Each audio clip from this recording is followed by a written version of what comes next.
Construire sa stratégie de communication globale. Alors pour cette dernière partie, je vais avancer assez vite.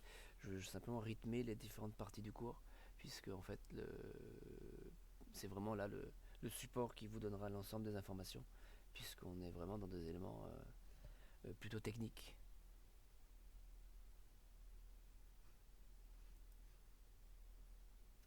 Donc dans une première étape, il y en a, j'ai indiqué dans le support de cours, bon voilà, il y en a quand même 6. La première étape, donc, ça va être de trouver et de fixer les objectifs de sa stratégie digitale. On a donc une analyse de la situation du marché à faire, comment se comporte la société, quels sont ses points forts, ses points faibles, euh, comment se comportent aussi bien sûr les publics, quels sont ses publics, quelles sont ses cibles, comment se comporte la concurrence. Donc le point de départ, c'est d'étudier sa situation, d'étudier son marché.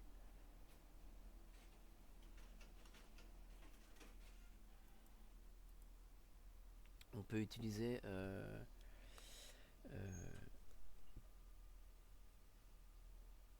afin de valider vos objectifs, vous pouvez utiliser une méthode qui s'appelle la méthode SWOT, force, faiblesse, opportunité, menace.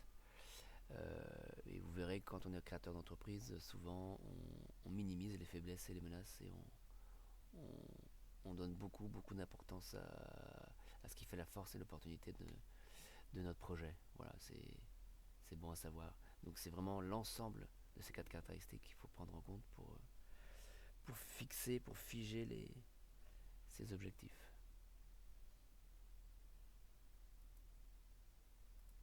On peut aussi se servir de la méthode SMART, notamment par rapport à cette partie-là, l'aspect réaliste de son projet. Se dire est-ce que c'est faisable, est-ce que je peux l'atteindre avec les personnes avec mes salariés, est-ce qu'ils en ont les compétences.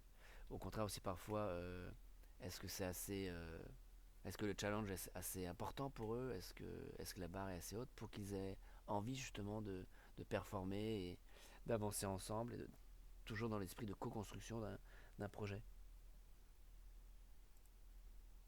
Donc voilà, on veillera aussi bien sûr à analyser ce que font les concurrents, c'est ce qu'on appelle faire de la veille concurrentielle.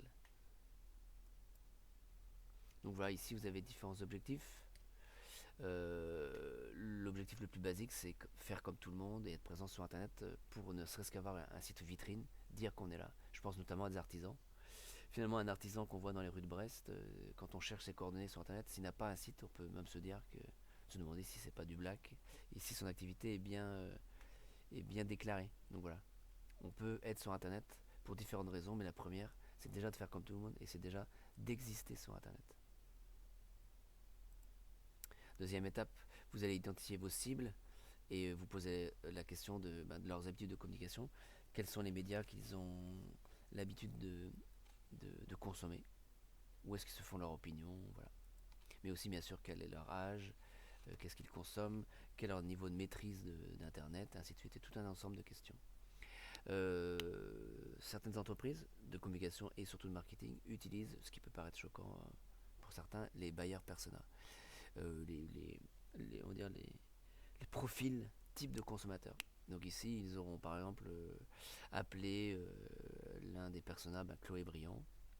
Ils lui auront donné un niveau d'études, un secteur d'activité, une ville, des hobbies, des traits de caractéristiques de sa personnalité.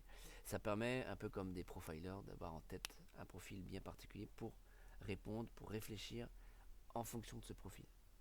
On fait ça donc et dans la communication et dans le marketing.